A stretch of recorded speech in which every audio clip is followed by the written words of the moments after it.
Oh, first I'll talk about what it means as an event because we've been doing it for 10 years in this city now.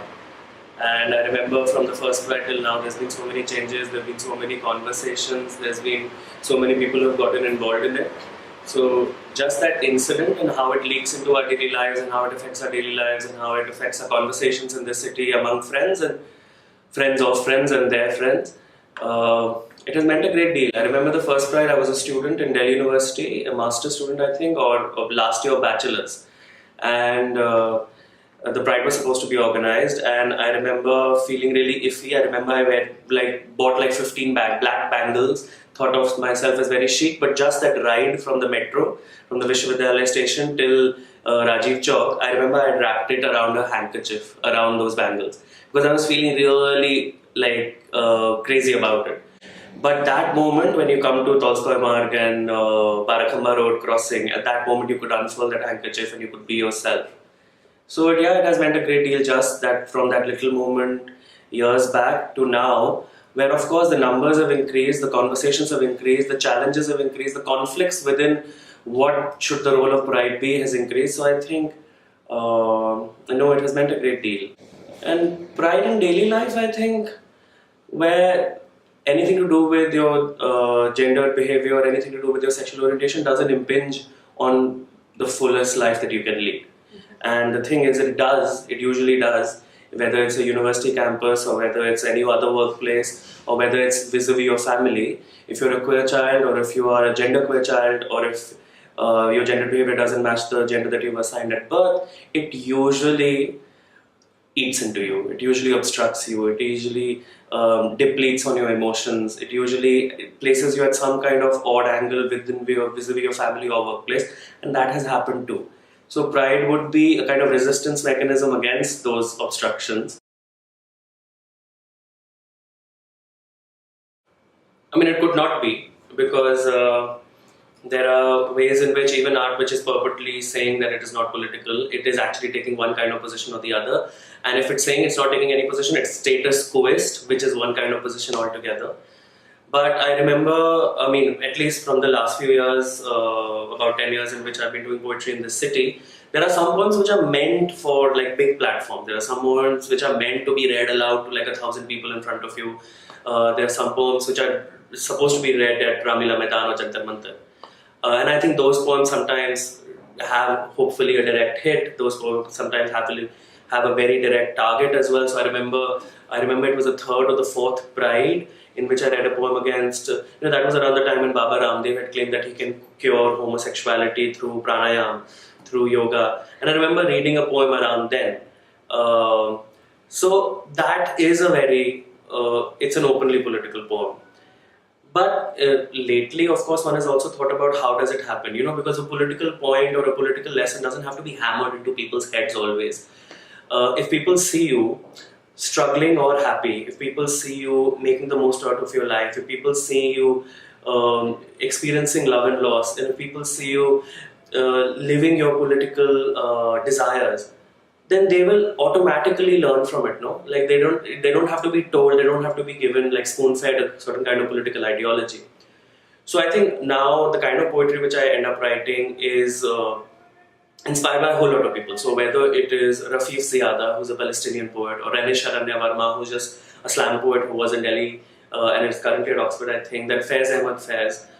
All these different poets that I admire, or Hussain Haidari, who's based in Bombay, these different poets that I admire, they both have like a direct political target, but they also sometimes it's almost as if they're writing and they're letting the listeners eavesdrop on their conversation.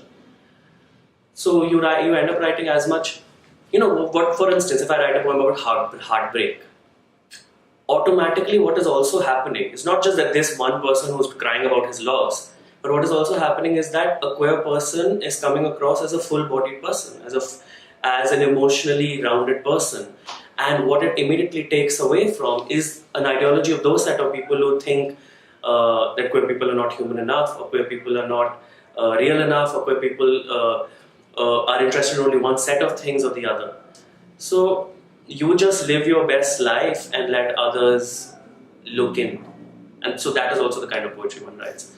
So a love loss poem is as political in that sense. as a poem which takes on Hedgiver or Golwalkar or Baba Ramdev. That's what I mean to say.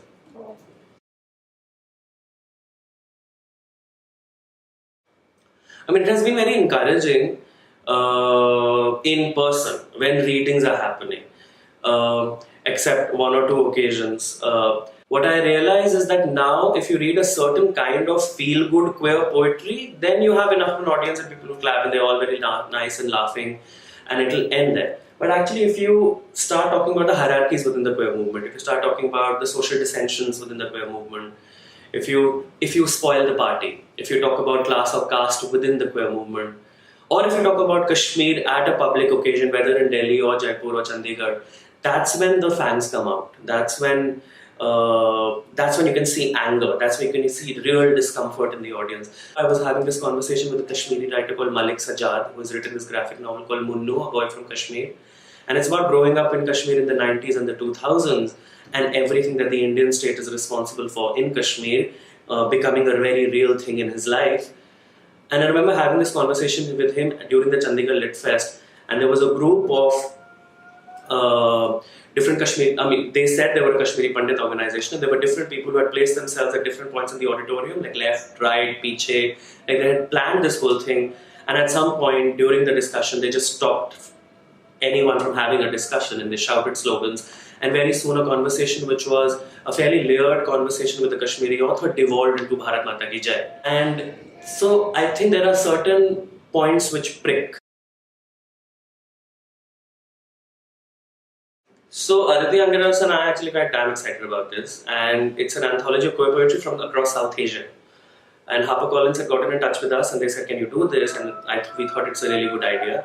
So what we hope of it is that a lot of really interesting, cool, pathos-ridden, happiness-ridden, political, non-political, all sorts of poems make it into this anthology from the region that it promises to be from, South Asia. So, I mean, despite the fact that these two editors are Delhi-based, Indian, not to say upper caste, cisgendered queer poets, we hope that this won't stop from this anthology becoming everything that it can be.